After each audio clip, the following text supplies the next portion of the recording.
Hi, I'm Janet Raptis, and I am an energy healer and an intuitive development coach. And I'm going to be talking today about empathic attachment. So something that I have really noticed with a lot of the empaths that I work with, and from my personal experience, is that as empaths, for those of us who are, and when I say empath, I mean people who feel and experience the emotions of others. We have had this connection, this relationship with other people that most likely started in childhood, where we would take on the emotions of other people. And as a result of that, we sort of learned to operate in the world under that paradigm.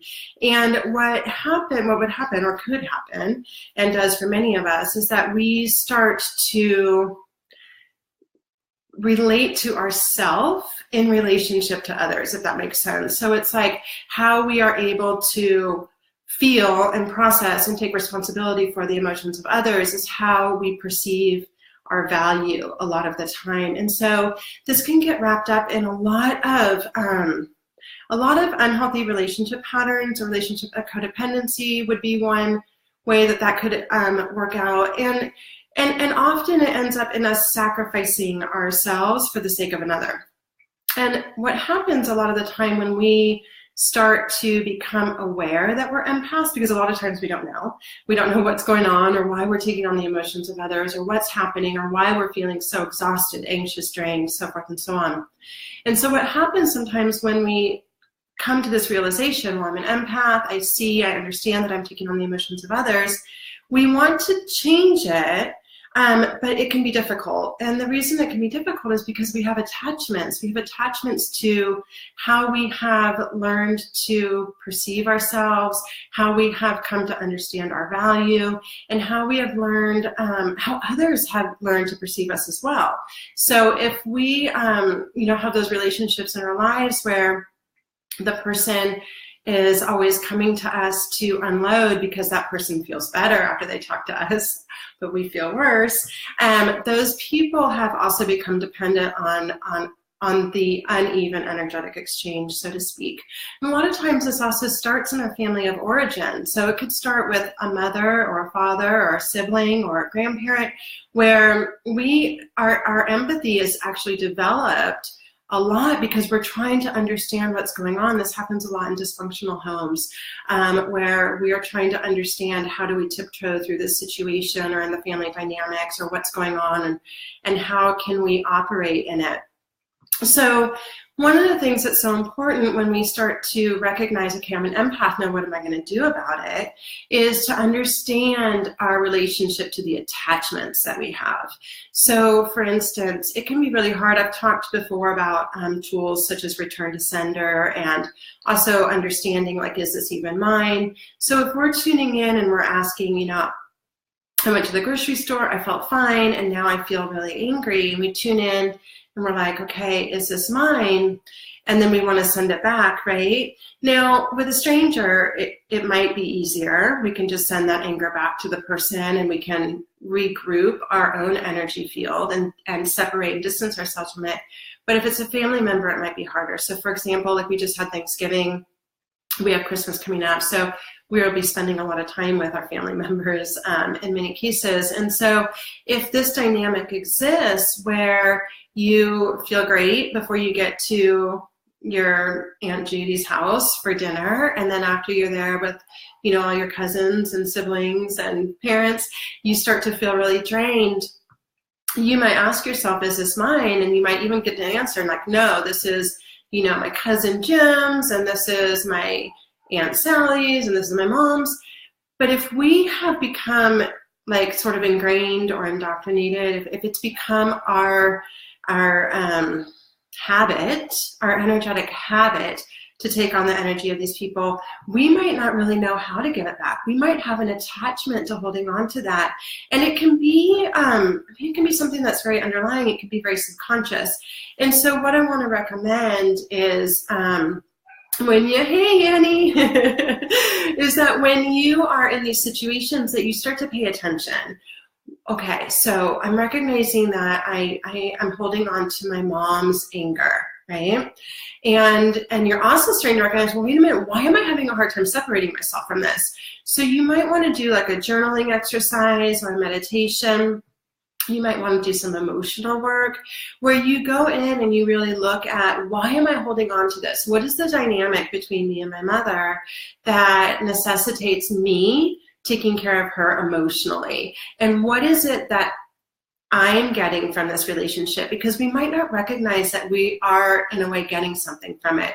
And getting something from it, it may not necessarily be a healthy thing, but it might just be our habituated thing, or the thing that feels comfortable to us, even if it's not healthy. So for example, if you examine it and you're like, wow, you know what? I always I always felt better after I was told I was the good girl, or I was the strong girl, or whatever that might be, right? So if I gained value by being the good girl who always said yes, who always did, things for my mom, then it might be hard to separate and distance from that emotional connection, right?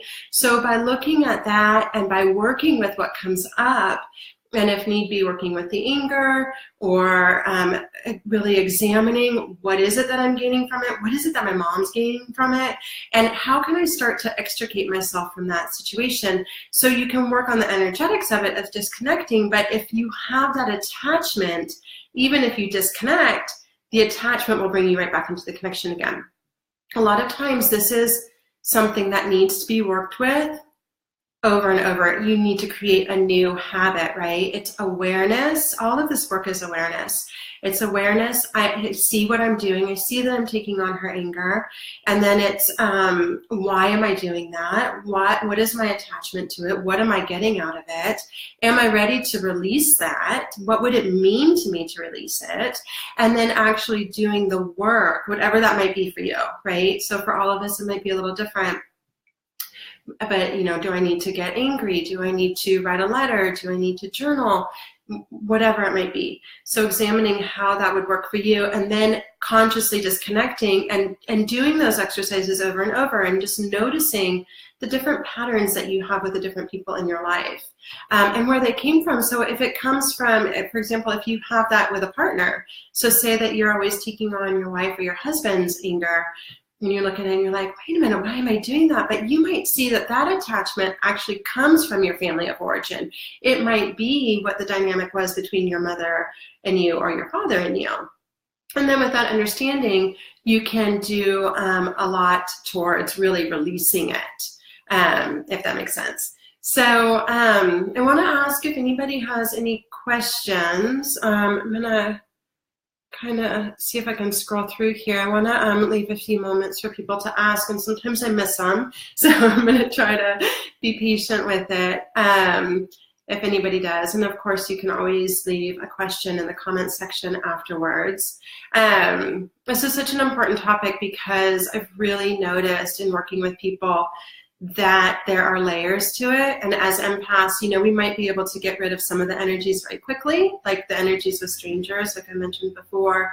Whereas I've noticed that there's a tendency to be really resistant to releasing some of the emotional attachments that we have. So, and also if you do some of these exercises that I've shared with you, I would love to hear what your results are, how they helped you, and any awareness that you gained around it. And I don't see any questions, so I'm going to leave it at that. Thank you so much, Annie, and everybody else who tuned in. I really appreciate you being here with me, and I just love doing these Facebook Lives. So if you have any questions that you would like for me to address in future Facebook Lives, please shoot me a message or an email, and I'm happy to do so. And what do I do before I prepare myself? What do I do to prepare myself before I go? What do you mean before I go? Like before I go to an event? Hey, Ina. Hi, Emily. Yeah, so before I go to, before I go to a family gathering or a friend gathering or an event where there'll be a lot of strangers, before I go anywhere where the energy might be a little intense or a little emotional, I do try to get clear beforehand. So that might look like doing a meditation where I do an energy clearing meditation a lot, where I check in on my energy body. Am I feeling strong? How am I feeling? I might talk to Scott beforehand, my partner, and say like, hey, I'm feeling really tired. Let's make sure that we communicate about when we leave. I set myself up for success with it. And if I am feeling energetically weak, I do what I can to get my strength up before I go. And I also take my hat of awareness with me and really tune in while I'm there. Yes, so I could do it beforehand. So beforehand, and I don't work so much with protection because I don't like the energy of having protection. But what I might do before I go, in addition to what I just shared, is I might make sure, well, actually I wouldn't might. If I felt weak, I would make sure that my force field of energy is strong around me. And that force field of energy is what will filter out what is around me. Now, some people, of course, do like to work with shields and stuff like that. And if you do, that's great. Do that. The reason that I don't like to do it is because force fields, shields and protection like that can keep the good out. You can keep the good energy from coming in. But if you really need something super, super strong, you can imagine that you are Teflon, or you can imagine that you have a shield around you if that feels good for you. If you do use a shield, I recommend that after the event you tune back in and make any adjustments that you need to make so that you're not holding away the good energy that could be really benefiting you. I'm so glad, Susan, that it's resonating on the timing. Beautiful and perfect. Annie, I hope that answered your question. That was a really good question. Thank you so much. And just want to check and see if anybody else has anything. In alignment with Annie's question, preparing yourself beforehand is really, really beneficial. So I do recommend that, as well as checking in with your energy levels while you are there and just making sure that you're feeling strong and good. And if you're not, to take whatever action is necessary to shift that for yourself, including leaving if you need to. It's okay to leave early if that's what is your self-care and that's for your best and highest good. So thank you so much. Oh, how do you strengthen your force field? Thank you, Catherine. That's a great question. So I use golden light. And what I do is I allow golden light to come down into my crown, and I just imagine it coming in. And the golden light to me is a light of divine love and grace. And I imagine it moving through all of my chakras, all the way down, and I imagine it going through each and every one of them, all the way through, down and out my root. I imagine it going down my arms and out my palms. I imagine it going down my legs and out my feet. And as it moves down and through me, I imagine it beginning to expand outward. And I feel it going all the way through my physical body and out into my auric field, and I feel it getting bigger and stronger and stronger and stronger. And my intention with that light is that it allows only in high vibrational frequencies. And anytime if I start to feel like it's weak, and that happens for me typically when I'm tired. If I'm tired, sometimes when I'm hungry, but tired for sure, I'll tune in and I'll just notice, like, it feels a little weak, and so I'll strengthen it. And as you work with that light, it can become a very quick intention of like, get stronger. I need you to strengthen right now, and it can be as simple as that.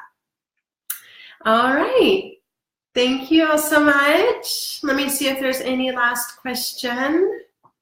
I really appreciate the ones that you all asked today. They're all really good. All right. Thank you so much. Y'all have a beautiful week, and I will see you next week again. Take care. Bye.